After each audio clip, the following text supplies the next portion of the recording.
And, maybe the first 6 to 10 years or whatever the case may be, we have little influence over how we grow and how we expand.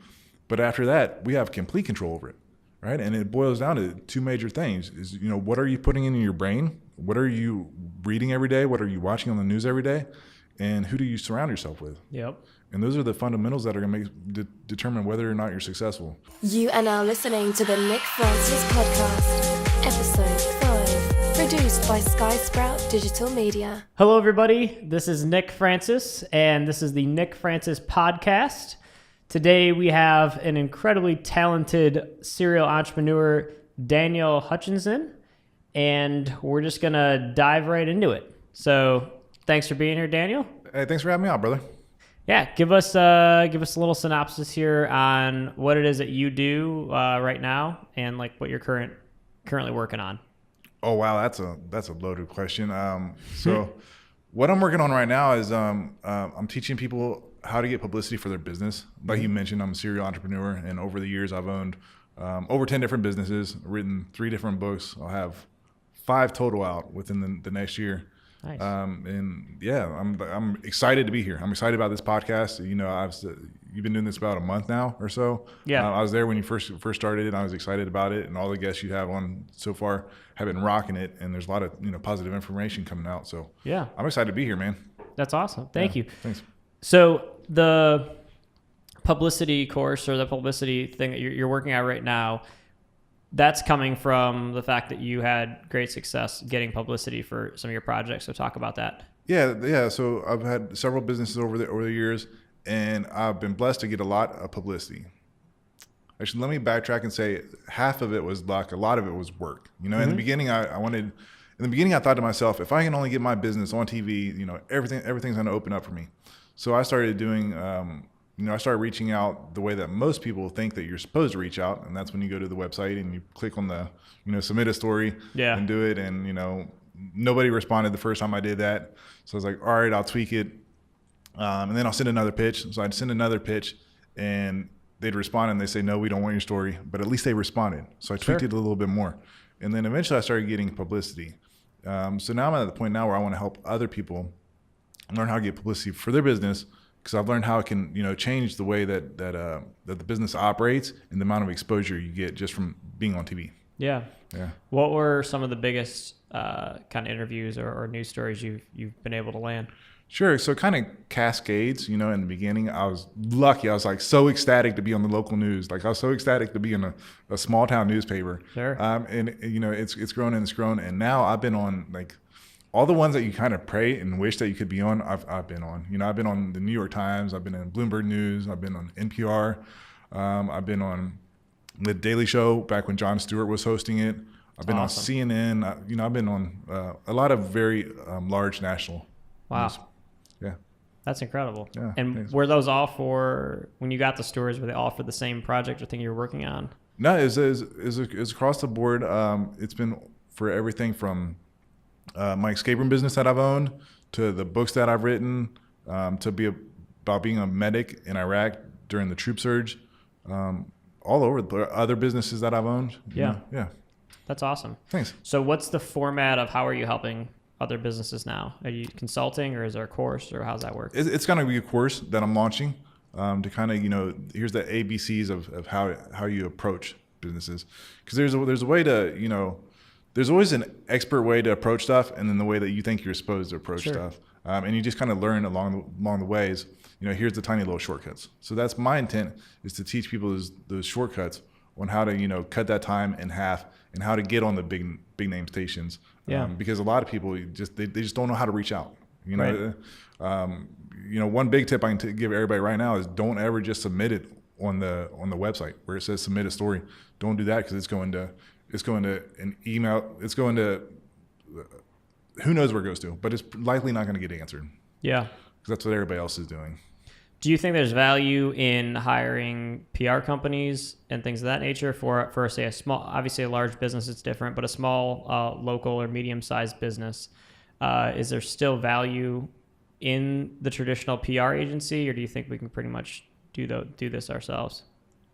I think there's always going to be value there, but I don't think it's to the point where a lot of people think, right? I think that, we're merging more and more into so the digital information we have today is exponential compared to what we had 20 years ago. 20 years ago, I think that was the way that you do it, right? Have a national PR company write up a press release and send that in because they have the contact information and they know the editor-in-chief of this organization or whatever. Yeah. But today you can get on the internet, you can find out that information. And you can send that pitch yourself. So I think that PR companies still have their specific place in this industry. But I think, the local mom and pop shops, they can get on TV by themselves. They can figure out all this information. They just they need to know how to do a pitch, do a story idea in a way that it's going to benefit the station or, wherever they want to be on. Because they care 100% about the viewers. That's all they care about is a good story for the viewers. Yeah. That's super interesting. Because I've definitely worked with some really awesome PR companies over the years. And then I worked with some really bad or however, not necessarily bad, but they didn't bring results. So it's kind of bad. It's that's your job. And the unfortunate part is really all they're selling nowadays is less of the relationships and it's more of the writing of the pitch and then distributing it through normal channels like a PR newswire or something of that nature.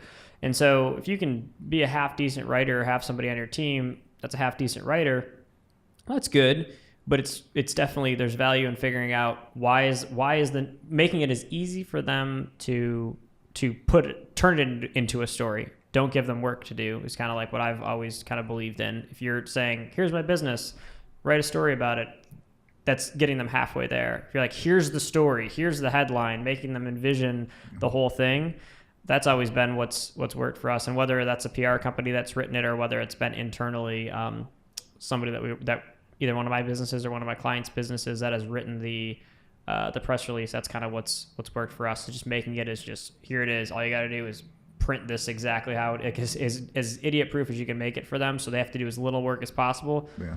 Sometimes they have an opening or they have something they need to fill and it's last minute. But yeah, so it's definitely interesting. I've always been curious how people feel about the traditional PR agency as they get away from.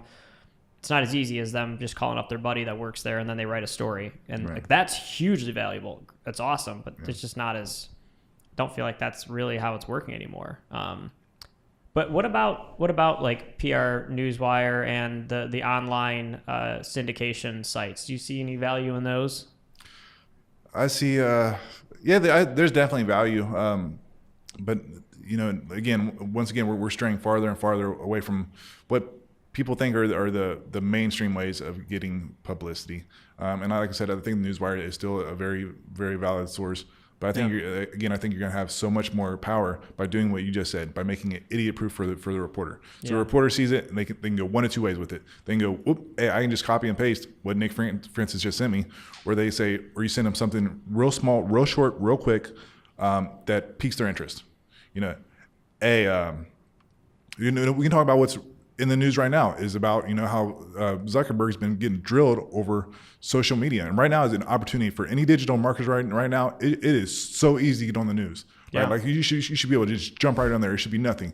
Right now, because if you look at the video, there's a lot of senators that are trying to drill Zuckerberg and they don't know what the heck social media is. Yeah. And they're like, is my WhatsApp listening to, or whatever. You clearly say that they clearly tell that they don't know what they're talking about.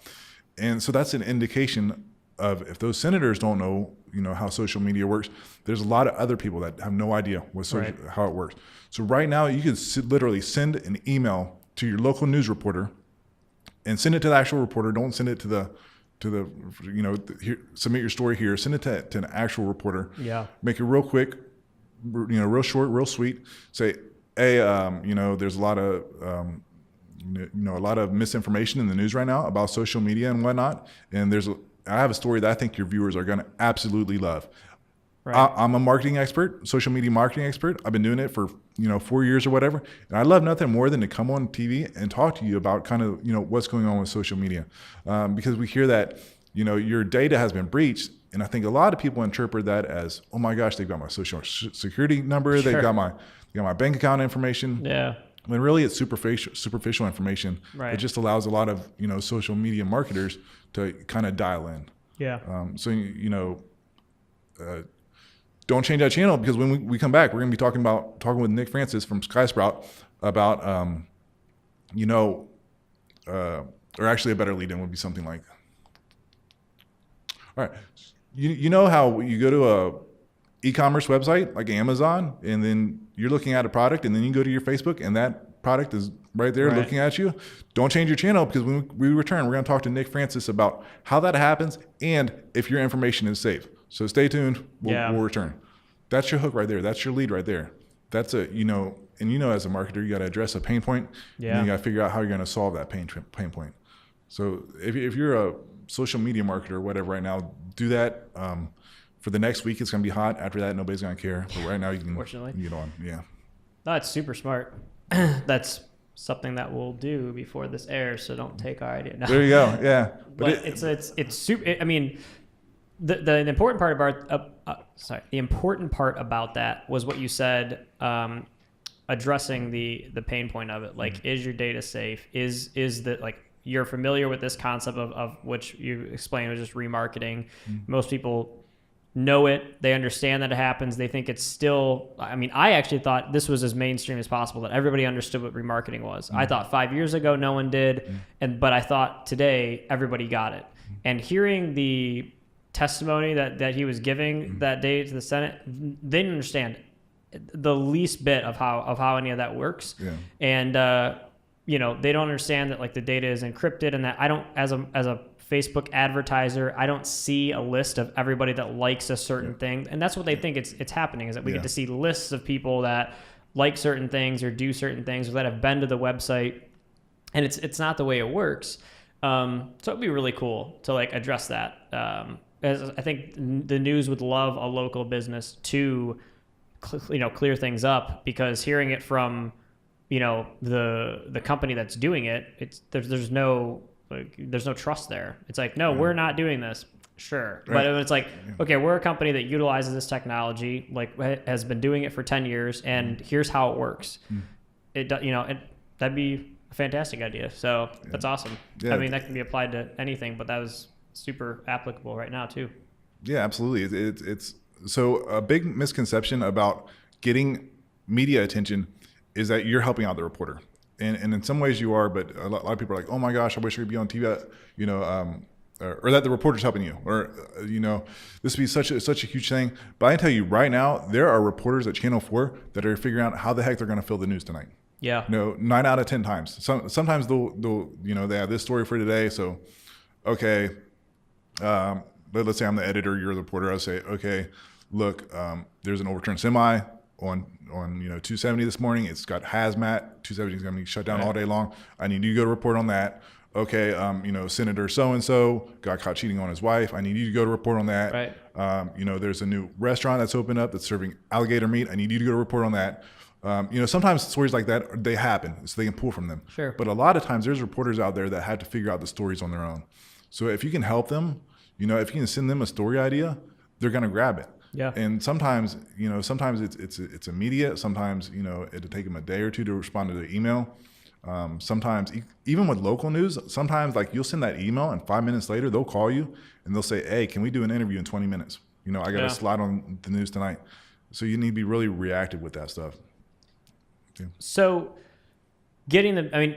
what do you think, how do you think the value of getting on the local news, or obviously I feel like it's still crazy valuable with all the national stuff you've talked about, but the local news station, do you think it makes more of an impact to score a local news interview?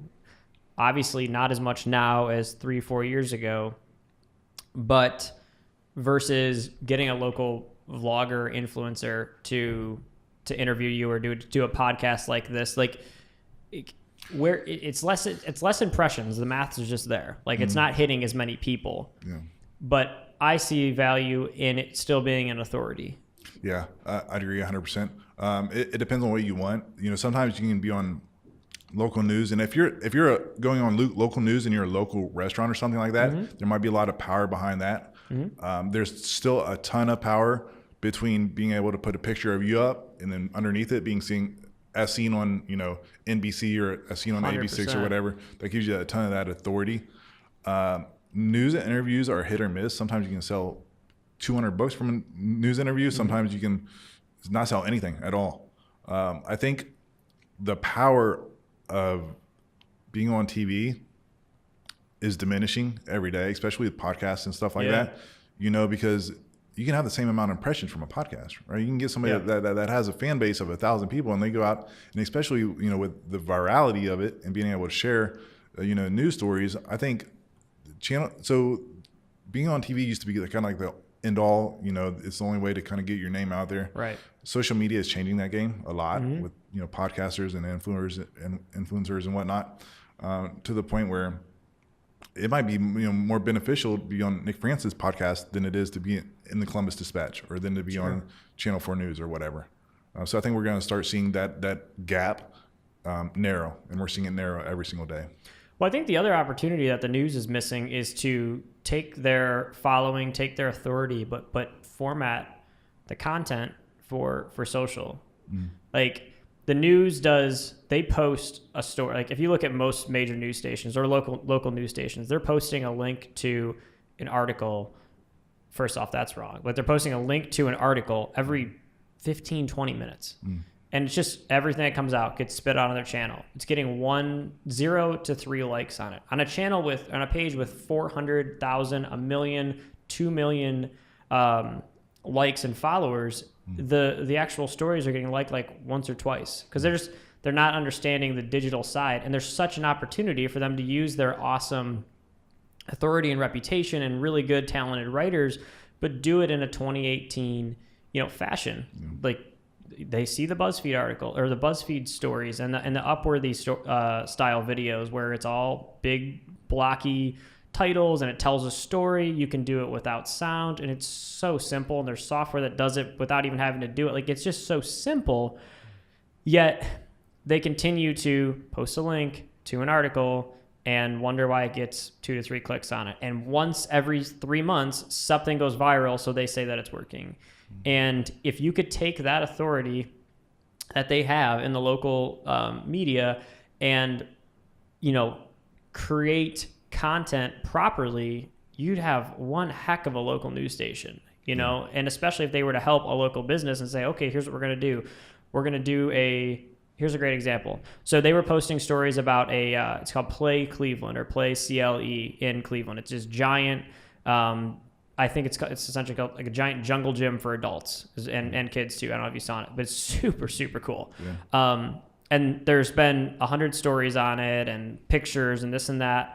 All they did was do it the right way, in the exact way I just talked about, with the little titles that overlaid, and like you could watch it without sound. It was embedded natively inside of Facebook. Like they just did one story the right way one time from a local news station, and it went nationwide viral. Like millions, I want to say tens of millions of views in like 2 days on it.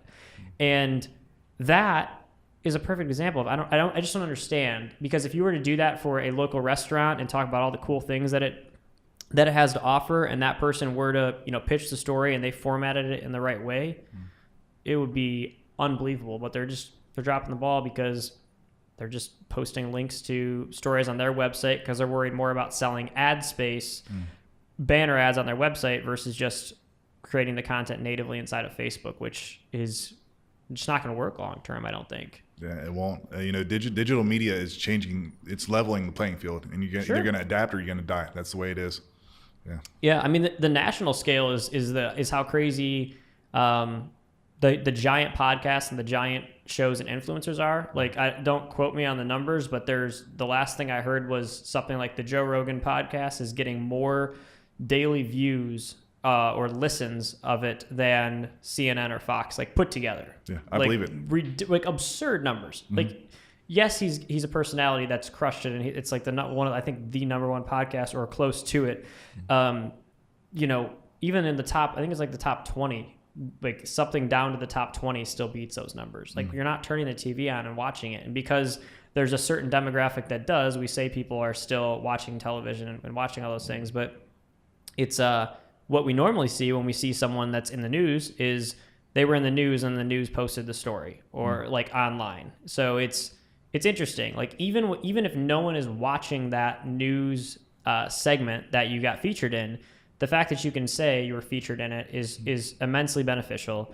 And if they would format it properly online, they would actually be helping people tell the story in a much better way. And I really wish people could do that. There exists the opportunity to repurpose it yourself too. Like, why not take all of your news, clips that you've been in, put them together into a little cool square formatted video and say, tell your story. Like, that would kill it. So I'm just ranting, but it's something I'm super passionate about because, when I saw that video go viral of that play Cleveland, I was like, I've been saying this for like 6 months. Like some local news station needs to just take the BuzzFeed approach, and they did, and it worked.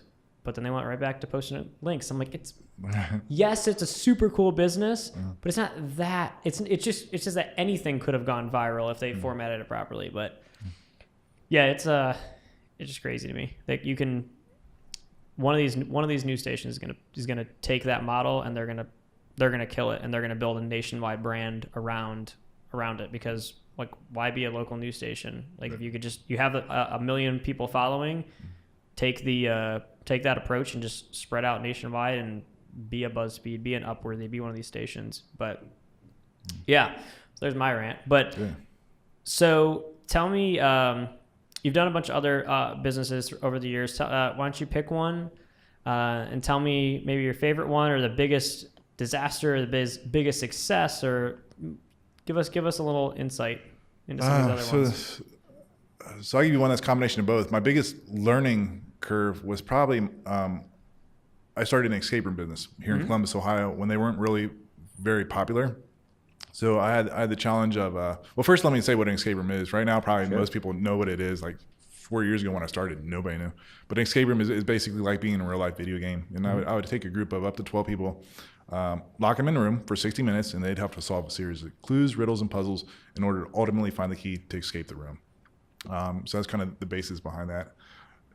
But yeah, so I started that business, and it's just learning curve after learning curve after learning curve, because there's so much going into that business. I've had businesses before where it was all internet-based businesses, or whatever the case may be. This took the internet marketing combined with having to hire people, combined with having to hire 18-year-old kids that wanted to call off on Friday nights to go to parties, to having to deal with people that wanted to show up late for a timed slot, which would throw all the other slots. There's just a lot of moving parts in it, and there's just a huge opportunity there, and a bunch of obstacles as well. And I probably learned more from that business than I did most of my other businesses combined. That's cool. And it's just on the basis of failing forward. It's just any business, anybody that's been successful in business has failed their way forward. I don't. I'm surrounded by a lot of business owners, and I don't think I can name one person that started their business and it's just been clean, all the way to the top where they didn't have failures. It's just you gotta keep failing forward, and you got to take those hard times and learn from them. And I think that's the problem with a lot of people is that they just give up too soon. And a good example of that would be like a little kid, like a little toddler that's trying to learn how to walk. You never see a little toddler get up, try to walk, fall down, do that 3 or 4 times, and then say, hey, you know what? This isn't working for me. I'm just going to crawl for the rest of my life. Yeah. Right? They know that it can happen because it's been modeled. They've seen other people do it. So they know that, this is just part of the journey. Right? I'm going to have to fall down, but eventually I'm going to be able to walk just like Dad, just like Uncle Joe, just like this person, et cetera, et cetera.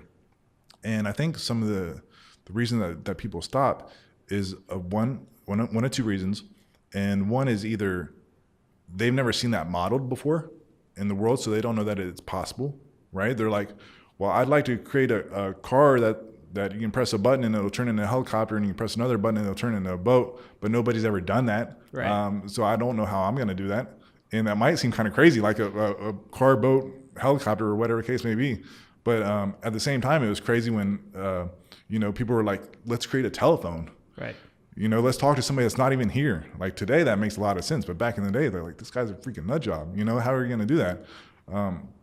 But, he just never gave up. He kept going after it. And then I think the other portion of that is that people have seen it modeled, like I want to start a, whatever, internet marketing company or whatever the case may be. They've seen it modeled, but they create such a disconnect between themselves and the people that have done it. They're like, I could never be, I could never be this guy, or I could never start a podcast like Lewis Howes or whatever the case may be, because he's different than I am. Right. There's no difference. We all start off as babies, and then we just expand from there. And, maybe the first 6 to 10 years or whatever the case may be, we have little influence over how we grow and how we expand. But after that, we have complete control over it, right? And it boils down to 2 major things is, what are you putting in your brain? What are you reading every day? What are you watching on the news every day? And who do you surround yourself with? Yep. And those are the fundamentals that are going to determine whether or not you're successful. What information you put in your head every day, or what poison you put in your head every day, and who you surround yourself with. I think the other thing is, as you said, people see somebody else do it and they say, well, no, that guy's more talented than I am or whatever. The other trap I see people fall into is, so it's been done. And so why would somebody you can't do it again. So it's like somebody started a podcast, they're the #1 podcast in the world. And so somebody already did that. And it's like, so you don't think you can be better? You can't have better guests. You can't have better production value. You can't do it more frequently. You couldn't be better at syndicating through social. For a while, that was the trap that I fell into with everything with the marketing company is there's 50 in Columbus. And I'm like, so just super competitive and everybody's done a podcast. So, I can't do it. And I'm like, no, we're just going to do it. And we're going to do it a heck of a lot better than everybody else. That's it. And you just have to have the confidence and just know, but you also have to be self-aware enough to know if that is really your gift and your talent, and that you're not just in it for the right reasons. If you want to start a business just for the money and you don't know what you're doing, it usually doesn't work out. If you want to start a business or do what create that crazy contraption you're talking about, but that's you can't do anything without thinking about it. And it's just super passionate thing you're passionate about. That will, you can make that work, but you can't just decide you want to do something, but not really be in it for the right reason. So being in it for the right reasons is important. You hit the nail right there on the head. You have to be passionate about it, and you have to know that it's gonna happen. Because starting a business, like I said, you're gonna have to have obstacle after obstacle after obstacle, and you can have all these skill sets, you can have all this fancy equipment, you can have all that, but if you don't have the passion in you and the drive in you to follow through during the dark times, then you're never gonna make it. And I think a good example of that, and a good example of doing the impossible and having that passion, and actually it just completely went out of my brain, the guy's name and the date, but the basis of the story is still the same. Like I said, I don't remember the exact date, so we're just gonna say January 2nd for simplicity reasons. That's fair. But January 1st, 1954, if you were to talk to anybody, if you were to talk to a doctor, if you were to talk to a scientist, if you were to talk to a distance runner, if you were to talk to just whoever, the world would tell you that it is impossible, absolutely impossible to run a sub 4-minute mile. They just say it's impossible. Physics doesn't allow it. The human body doesn't allow it. You cannot run a 4-minute mile. January 2nd, 1954, it was broken. It was broken by a man that had passion, that just, he every day he woke up and he said, I'm going to train to break the 4-minute mile. I'm going to train to break the 4-minute mile. He envisioned the end result, and he did it. Mm-hmm. That next year, 24 people broke the 4-minute mile. Just by him, breaking that 4-minute mile. He, like I said earlier, he modeled it for them. Yeah. They knew that now it was possible. So they didn't really have an excuse, or they didn't, they knew it was possible. They knew he did it, so I'm going to chase after it. So that's what I love about, a lot of stuff that I've done, people say that's hard or that's impossible. And I love proving them wrong, because once you've done that, you're able to empower people and inspire people to live their biggest value. Sure. I think that's I've been thinking about that for a while since I was doing my next level fundraiser. And I constantly was, thinking to myself, the first group that did it, these numbers are rough, don't quote me, again, terrible with quoting, but it was something like $20,000 was raised. And then once they saw that was possible, the next group did 40 and then 60 and then 80. They didn't work any harder. Yeah. they just saw what was actually possible. And then when we did it, it was like 114. And when we started, I was like, how the heck are we going to raise 114? And I'm like, well, the people before us did 100, so it's possible. Yeah. And it was just super interesting how that mentality works, because now it's like over 200 something thousand that's being raised almost every time. And so it's like a sports team. When they win once, it can put them on fire, and then they just continue to win because they know it's possible once. I land one client at a price I never thought that they would sign up for, and now that's the price, and so you see these things become possible once, and it completely shifts your perspective. But what really, and that's the easy way, right? The hard part is you haven't seen it done and done. You haven't seen, anybody pay for a certain service before. You haven't seen anybody raise a certain amount of money, but you just stay completely confident all the way through, being obviously realistic, but a little crazy at the same time, a little forward thinking. It hasn't been done, so somebody has to do it. It's super cliche, and I get it, but it's completely true. The numbers are made up.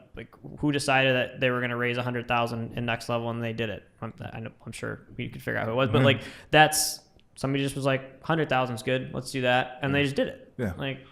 It's crazy. They did it. They believed that they could do it. They had the passion that they were going to do it, and they visualized. They're like, this is going to happen. They wrote it on a board, and then everybody was like, we're going to hit that number. We're going to hit that number. We're going to hit that number. And as you know, I'm really big into neuroscience, and there's neuroscience behind why that works. It's you visualize your end result, and what that does is it activates a part of your brain. So what kind of car do you drive? Mercedes. So you drive a Mercedes. So when you purchase that Mercedes, did you start seeing more and more of those Mercedes on the road? Yep. Yeah. There were just as many Mercedes on the road that before you purchased that car as the day that you did purchase the car. The difference is once you purchase that Mercedes, you send a subconscious signal to your brain that said that vehicle has importance in my life. So your brain on a subconscious level is out looking for those Mercedes. And this goes back way to prehistoric times and how we're programmed or whatever the case may be. What it does is it activates a part of your brain called the reticular activation center in your brain, and it's going to go out and try to look for those resources. So that's kind of the thing with Next Level. Having that big donation, having that $114,000, everybody's thinking about that. Everybody's visualizing it. So then they start thinking to themselves, you know what? I could sell cookies, and that'd be, that might only be an extra $20, but I get it closer. Or I could, I could ask my Uncle Joe, or I know, my friend Steve owns a business, and maybe he's making, all these resources that before were kind of invisible to you, start becoming, more aware. Yeah, that's super cool, because it happens all the time. Every time I get a car, I feel like I see it on the road like 100 times. I was like, this is cool. I've never seen anybody drive this. I'm like, where all these cars come from? Right. What the heck? I thought I was cool.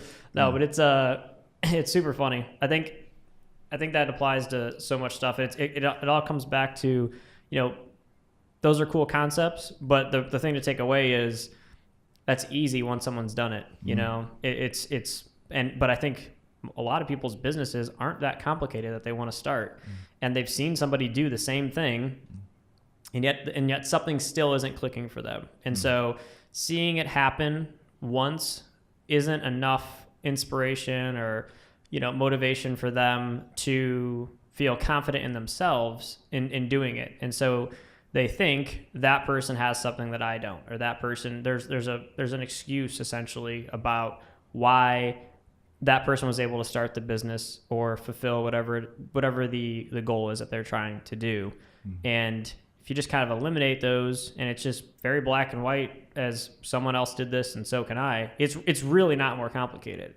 Like someone might be better than you, like very plain and simple. Somebody's like a lot better than me at sports, but I could still get to that level. It's going to take me a heck of a lot longer. Right.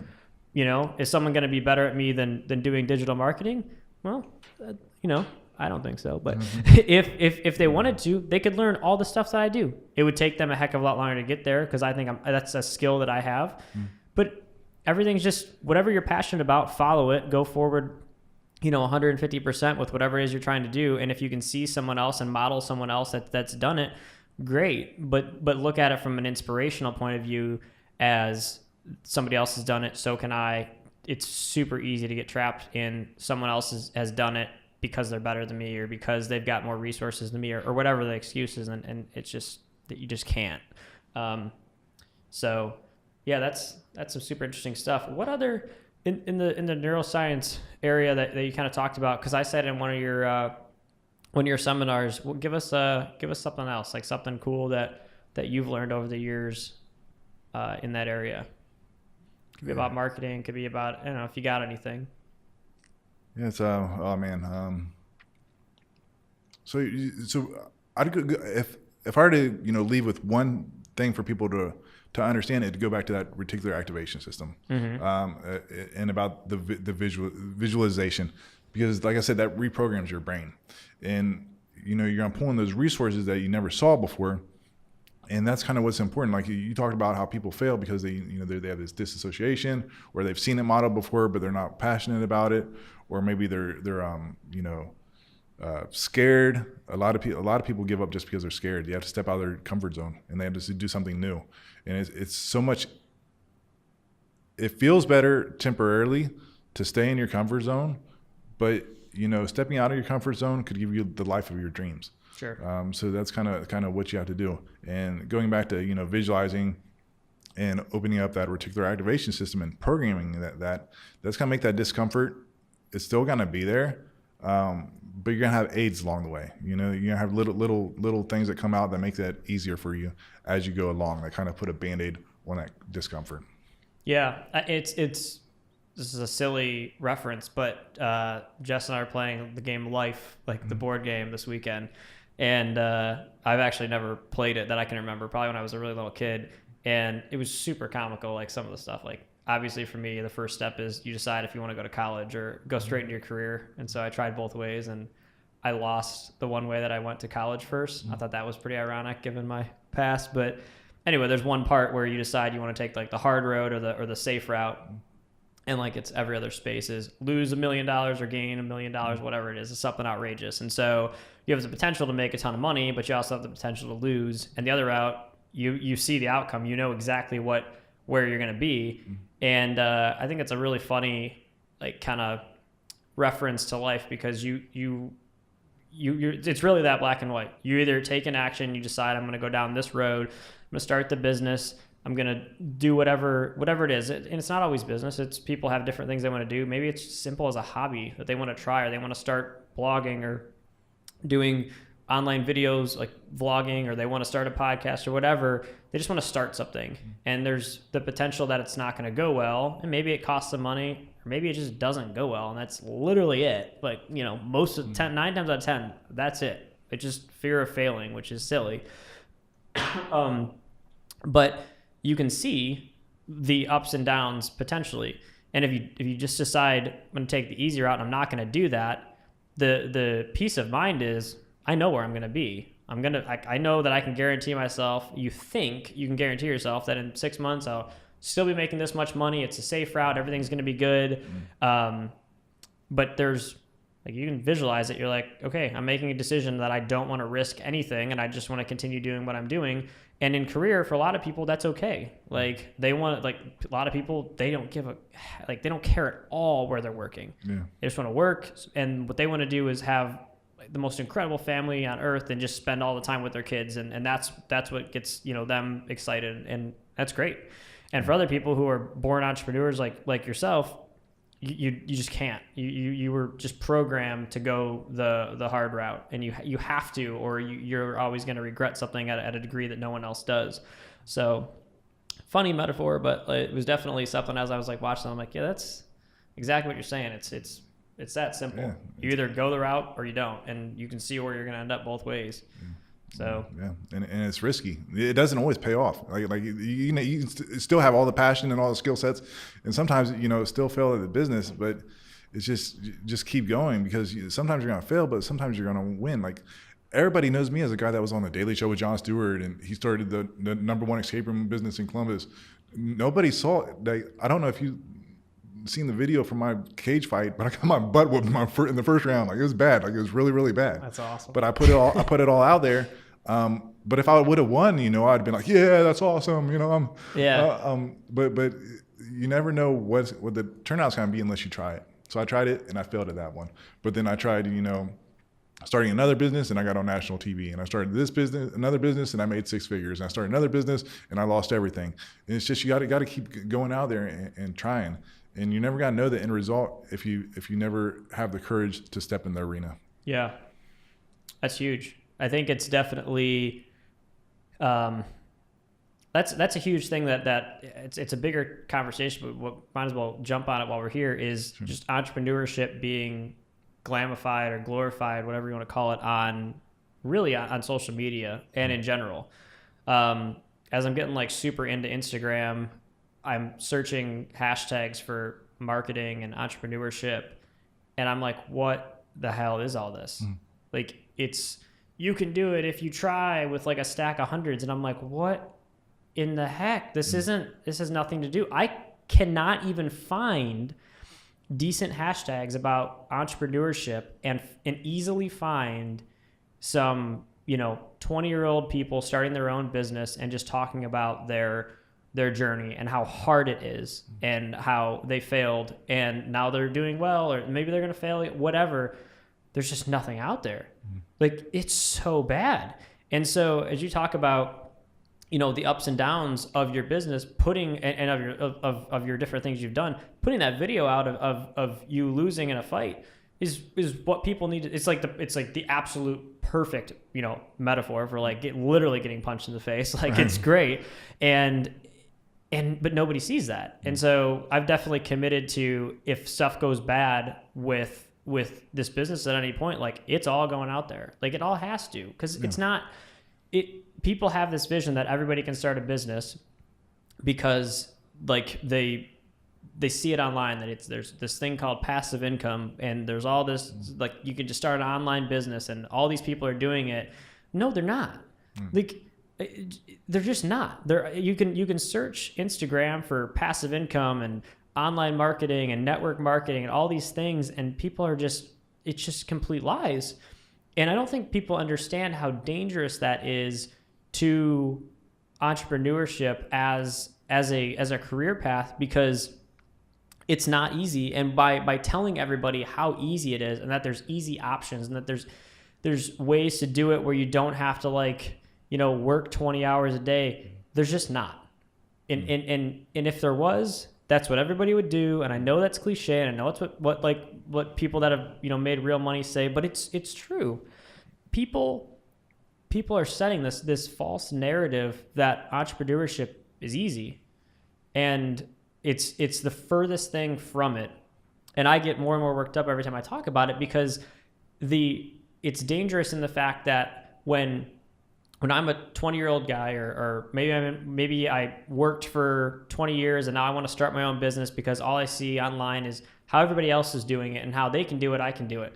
Well, true, but are they really doing it? Or did they just take all the money out of their bank account, put it on a bed, and say they started some network, they joined some network marketing, group, and now they're making all this money? Like, it's that fake. And there's people that are investing in a lot of the network. I hate to put them throw them under the bus, but a lot of times it's just not ethical how they're advertising the programs. And so it makes me really nervous to see a lot of young people being shown all the glam side of entrepreneurship, because it leads to a lot of them feeling like they're not good enough because they couldn't do it. Right. All these people did it. I can't. What's wrong with me? That is dangerous for especially for my generation, who every time they fail, like, loses their mind, like, God's sakes. But are you following any of that too, or do you see all that? Yeah, no, I definitely see that, and I think it's toxic, and I think it's dangerous. We have a lot of people will go and they'll take their entire savings, which most people are living paycheck to paycheck, so their life savings might be $400 or $500, but they see that it's so easy to join this multi-level marketing company and then I'll be rich. So they take all this money out, and then they fail, and they feel like they're a failure. Two, they've just compromised their savings or whatever the case may be. And to kind of piggyback on the back of that as well, another thing that's being toxic to the entrepreneurial market is the barrier to entry to become an entrepreneur is minimal today, as it was maybe 20 20 years ago when I first got started. Sure. You know, literally today you can, you know, start a Facebook page, open a PayPal account, and start selling your jewelry or whatever the case may be. Where 20 years ago, maybe you need to go get a brick and mortar location. You needed to have a phone number dedicated to your business. You need to do credit card processing. You need to do all these other things. There was more skin in the game. So anybody that did take that step had to do a lot more research on it, and they had to put a lot more, you know, equity into it. So I think you know, today it's kind of easy, not only to get into it, but also, you know, to have an exit strategy. It's like, this isn't working. I only got, you know, $100 into it. Whatever, you know, I'll just quit. I'll just go back to working a job. That's the real problem. Yeah. The real problem is that nobody's, you know, I think this is like the third time it's been said on the podcast, but nobody's burning the boats or the ships or whatever the dang metaphor is. Like your people are dipping their toe in the water and saying it didn't work, and then getting very emotional, and it affects their decisions for the rest of their life. That I tried to start a business that didn't work for me. Did you? Because like you said, like you started an Etsy page and like you tried to sell some jewelry and it didn't work out because you tried it for 2 months. Yeah. Like it doesn't mean it didn't work out. It means it didn't work out for 2 months. Right. Like that is all it means. You know, you didn't try it for 3-4 years and on the side while you worked your job and then it didn't work. Like, so I think the fact that people are deciding whether or not something works or doesn't work off of a few months and having nothing invested financially, I think that's good. Like in terms of like, I think that's the way it should be. Everybody should have the opportunity to start a business. Like the tools are there. Like, I don't think that's necessarily dangerous or bad. It's that people aren't then taking it seriously. You know, they're changing, like, I mean, it's literally this simple. They quit their job and they change their Facebook occupation to entrepreneur. And then they try some stuff with no direction or nothing at all for 2 to 3 months. Yeah. Like, what? It's not a joke. Like, it's not, I mean, in terms, like, they're people think that it's like, oh, it didn't work for me because I tried to start my own business and I just couldn't figure it out. And they literally tried it for 2 to 3 months. I'm like, you gotta give it like years of trial and error. And like you're talking about, like, it was 10 businesses. Some you lost everything.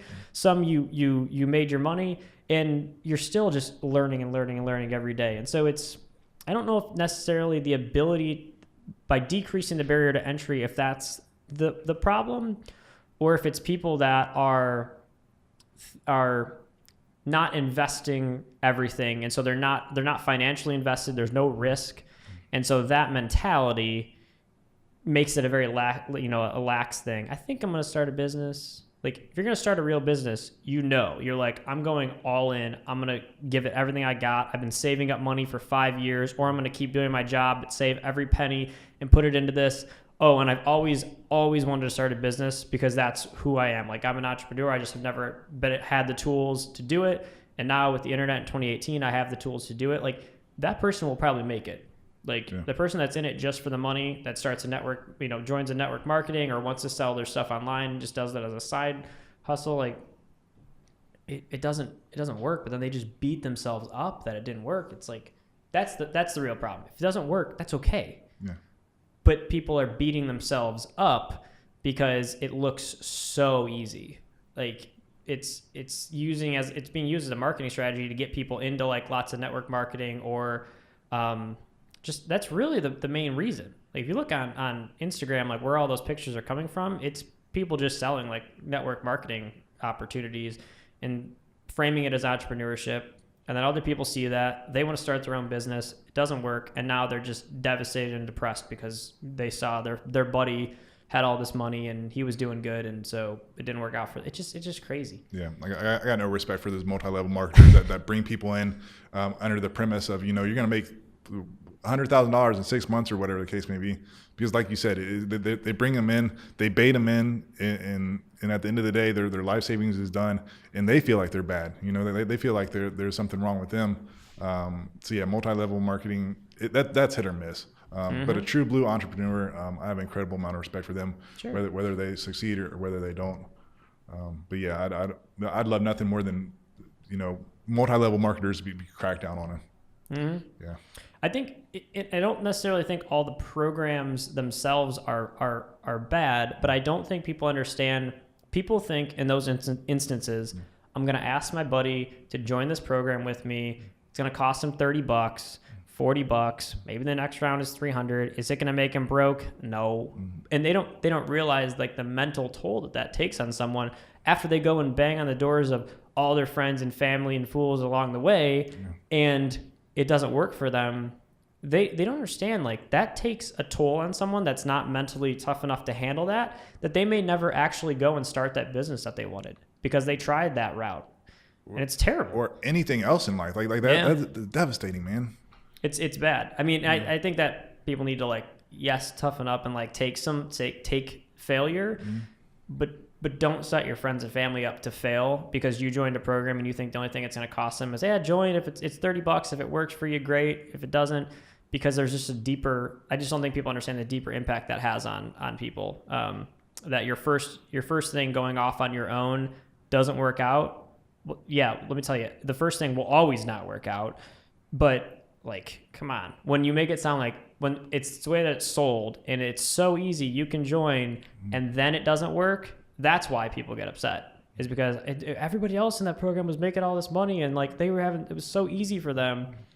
If you're doing it, I think that's really why it affects people so much, because it's sold as so easy, and then when it doesn't work for them, they feel even worse about themselves. But it's with anything. It's not just multi-level marketing and network marketing. I know people that make tons of money in those programs and like tons of money and kill it, and that's fine. It's just recognizing the effect that when you're selling that to somebody who you know is not a true bred entrepreneur and is not going to, it's not going to work with them, and you sell it to them anyway, like, it's just not ethical. And I think understanding the effect it has is not, I don't think people take it seriously. Yeah. But yeah, so tell, why don't you talk to us a little bit about, since, what we do is essentially online marketing.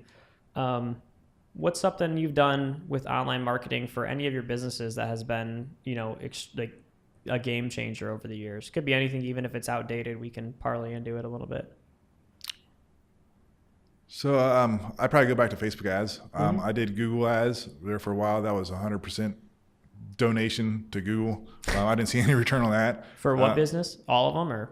I've done that for my books. I've done that for my nonprofit, and I've done that for another business that I own for my solar business, photovoltaic, the solar panel business. Cool. So I've done that for that. And then Facebook ads, I've gotten into those. In the beginning, I thought that I was making donations as well, because I saw little to no return on investment until you start digging into the back end of it. Because you can't just boost posts, and that could take hours and hours to explain the complexity of Facebook ads. But I started in the beginning, I didn't really see, any return. But then, like with any business, or with any, decision you make in business, you have to sit there and think, okay, this isn't working. Is there something within myself that's making this fail? Right. Is Facebook ads really just a crock of crap? Well, no, because there's other businesses where it's working for them. Right. So where's the disconnect? It's somewhere with me. It's somewhere with me or my company. So let me dig in and see where the shortcomings are, and see if Facebook advertising is a good model for my business. And it is. You don't have to sell, vehicles where you have such a large profit margin to make a profit. You can do the same with Facebook ads. You just got to learn the marketing and the retargeting and the pixels and all that other complexity. So as far as digital marketing, Facebook ads, it's solid. Yeah. It's super, like, the way that you describe that is perfect too, because when people tell me that anything, we don't even single out Facebook, but like anything doesn't work for them, it's really just a matter of them thinking that the platform does the work, and all the platforms do, whether it's a billboard or radio or Snapchat, Facebook, Instagram, or the other 500 other things, or online radio, Spotify, Pandora. The reason 9 times out of 10 that it doesn't work is the creative, like the actual video, audio, imagery isn't necessarily good or bad. It's just that it's not right for the platform. It's just, it's as silly as somebody putting a video on Facebook and it has narration over it without a caption. Nobody opens it. Like 90% of people don't even watch the video with sound, so that ad's not going to work. And then they're like, Facebook ads don't work. So it's not understanding the nuances of the platform as they become more complex. It was simple. Like, it's a billboard. There's no nuances. Put the image as big as possible. Put the website or put the brand. That's it.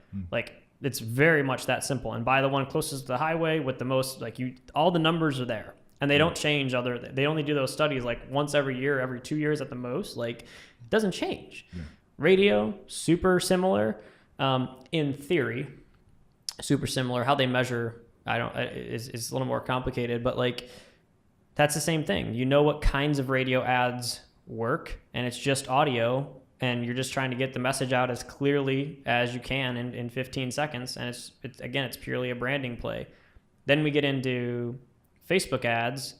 Nobody takes responsibility for the creative. If you put a billboard up and it didn't work, most people would not say it's the billboard's fault. They would say, man, you know what? Maybe the phone number wasn't big enough. Nobody gives digital that credit. And I don't know why, but I think they think that they see a lot of people having the magic. They think it's a magic pill. That it just, you advertise on Facebook and your business grows. All Facebook and Snapchat is the absolute cheapest way to get your message in front of people. It's just math that's true. It's not an opinion. That's not anything. It is the Snapchat actually is the lowest CPM to get your message in front of that younger, 13 to 24 demographic. Facebook 55 plus is the cheapest place to get your message in front of that audience. Instagram's in the middle. That is just a fact that can't be debated. It's the math. The reason it does or doesn't work for a certain business is just that they screw up the creative, which I'm going to assume was what your problem probably was when you were trying to figure it out, is it wasn't a video, or it didn't look right, or it didn't appeal to the right people, or the targeting might not have been the right thing. It's usually what it is. Yeah, there's a combination of a lot of that stuff. I didn't know how to write the ads. I didn't know how to do the wordage, write the copy. And then once I changed that, I started to get results. And then once I started to see who was responding to my ads and optimizing and seeing this is the age range that is responding to it, and this is change this targeting and that works a little bit better. Yeah. Once you're able to tweak those smaller things, you're like, I'm getting a return. Like this is making sense now. But like I said, a year before that, I was just like, Facebook ads just doesn't work. How much were you spending when you were saying it didn't work, like on a week, do you think? I was spending like $150 a day. Okay. And then once you cracked the code and like kind of figured it out, what were you spending then? I brought it down to maybe $20 a day. So and I was getting the same results. I was selling out every weekend. Yeah. And that's super interesting too, because it's not that you had to spend more. So I was going to make a point, but it wasn't good. But you were doing, you were selling, you were spending a pretty high amount given what you were doing, because it was for, the live events, which were very minimal. Like the tickets were very cheap. So that's a lot of money to be spending on a daily basis for that. And then once you refined it, you realize you didn't have to spend that much. So that's interesting, because a lot of people, they think they're just not spending enough, which is true 99% of the time. That's how I got myself up to 150 a day. I started out like 20 a day, and eventually I did get up to 150. So I'll have, meeting with a client, and I'm like, how much are you spending right now on Facebook? They're like, well, it's not working for us, but we'll spend $100, I'm like, okay, what do you mean? $100, $200 a month. I'm like, no other marketing on earth would you spend $100 or $200 on and then say it didn't work? I'm like, a billboard is $8,000 a month. Radio, to be effective, should be in the $2,000 to $4,000 a month range for a local business. And yet people spend $100 or $200 a month hitting the boost button on 4 posts. And they're like, it just doesn't work for us. I'm like, holy cow. It's just crazy. So it's cool that you actually were like, we're going to give this an honest effort, and made sure that it wasn't the budget being the problem. And then once you just maxed out how much you were spending, you still kept digging deeper and said, no, like, we're going to figure this out. So that's super cool, man. That's cool to see that, you didn't just give up because it was because it's easy to when you're spending that much money and you just can't be overly confident. You got to be humble to know that even us, we're not always going to have it figured out. You can always get better. You can always learn more about this stuff. So that's cool. You were able to do that and figure it out eventually. You just kind of, as an entrepreneur, you just have to keep adapting. You have to get over your pride. Yeah. You can't say, whatever. Don't talk to me about Facebook ads. I've watched 3 YouTube videos on it. I know what I'm talking about. You got to say, maybe I don't, or maybe I need to bring in this expert. Maybe I need to hire this marketing company, or maybe I need to take this course on it, or whatever the case may be. Sure. To get yourself up to the point where you're getting the results that you want. Yeah. It's easy to just say, hey, this isn't working. I give up. It's harder to say maybe there's something wrong with me, or it's harder to say maybe I need to not go out this weekend, and maybe I need to study this book on marketing or whatever the case may be. Those are the harder things, but those are things that are imperative in order to be successful. Yeah. And I think that's, you're talking about kind of headline reading, or people that are having the opinions on things, and they're doing either very, very minimal or just kind of dipping their toe in. It's the even crazier one is people that are doing nothing, but they read an article in Adweek and it said that, the younger demographics dropping off Facebook. And so I gave a seminar a year and a half ago, and the one lady says, well, this is all great, but I just read that, all the young kids are leaving Facebook. I'm like, okay, so instead of there being a billion 18 to 25-year-olds, there's 950 million. It's just so silly.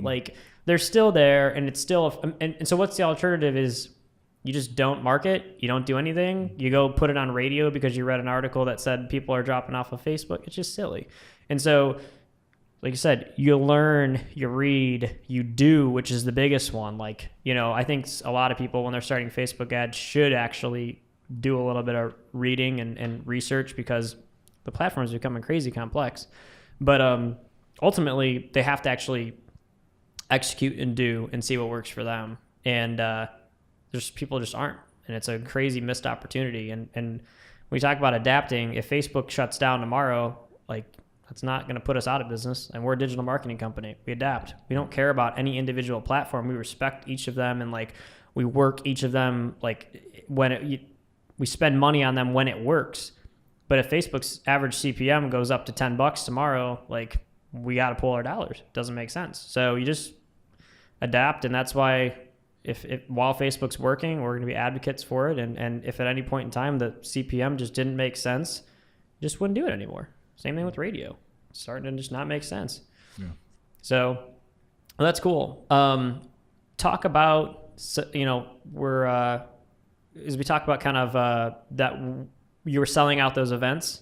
Mm-hmm. If you want, why don't you talk about what you're doing here in town with kind of the live events? Because a lot of listeners are in Columbus. So if you want to invite anybody to any of them.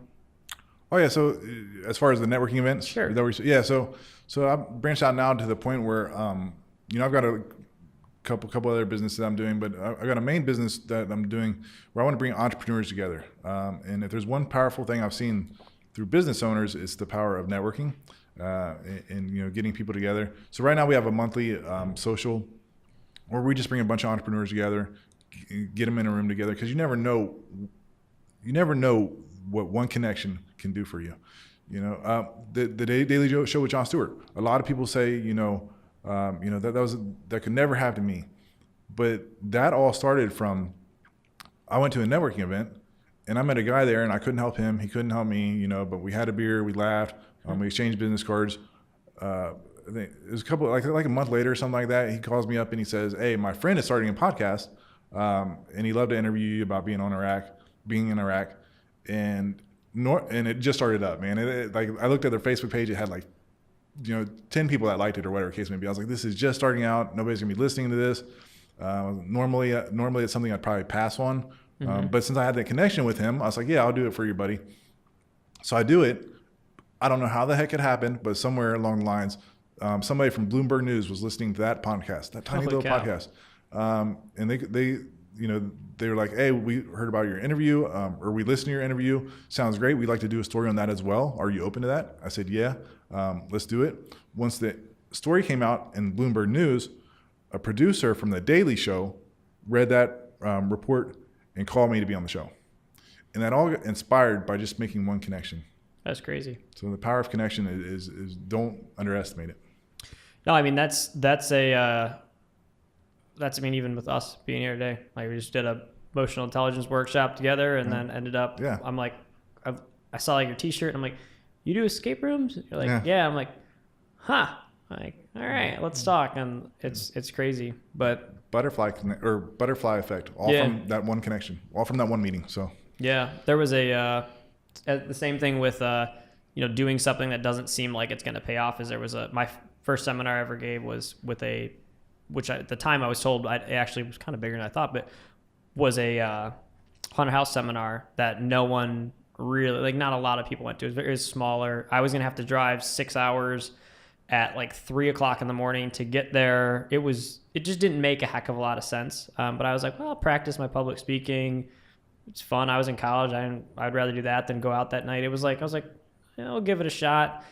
And turns out like I went to leave and my current like biggest client right now was at the door on the way out, and they're like, we want to work together. And I'm like, why are you guys even here? Like none of it made sense. And then, but it just getting out and connecting with people. So that networking, events you're doing are incredible. Are they fairly inexpensive? Are they like cheap? Yeah, $5. Oh, nice. It's $5 to get in the door. So that's cool. Anybody wants to come, our website is ColumbusInnerCircle.com. You can check that out. I'm sure that a lot of people listening to this podcast may not be from the Columbus area, or maybe out of town or out of state, or whatever the case may be. And I just use this as an opportunity to say, go to any networking event. Yeah. Right. It doesn't have to be mine. Go to meetup.com, has a ton of free ones. I found you get a little bit better luck and better quality of entrepreneurs if there's some sort of charge, even if it's $3-4 or whatever the case may be. But like I said, networking event, go to it. You never know, one connection might turn into it might bring in $100,000 for your business. Yeah.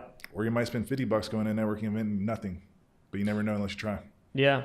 Trade shows, anything you can do. Even turning things that aren't called networking events and just realizing that everything is a networking event. Like this podcast was part of the reason I really like it is I get smart, talented people in a room and we can just talk and share ideas. And you never know who they're going to know or whatever. And so you're promoting them and they're like, I know somebody that could use your services, even though I can't. It's super cool. So definitely not ever underestimating the power of networking and just getting outside of social media and getting out and actually meeting people is how real business is getting done. Absolutely. All right. Anything else you want to plug here or anything else you're working on? I think we covered a ton, man. Okay. This is good. Cool. Yeah. All right. You want to tell everybody where they can find you and your Instagram, Facebook, all those? Yeah, so I'm on Facebook as well. So Daniel Hutchison. My last name is spelled Hutchison. Look me up on there. I got a professional and a personal one. Prefer you probably go with a professional one. My website's ColumbusInnerCircle.com. You can check that out as well. Yeah. So. Awesome. Cool. And then when that, can we tease that little, the PR program you're doing? Did you have a website for that yet? Yes, that's getpublicitysecrets.com. Yeah. So you should do it. It's cool. Yeah. All right. Well, thank you so much, Daniel. Awesome. It's been a pleasure, and hopefully we'll have you back on when the next thing comes out and your next books come out. So awesome. Thank you so much. Thanks a lot, brother. Appreciate it.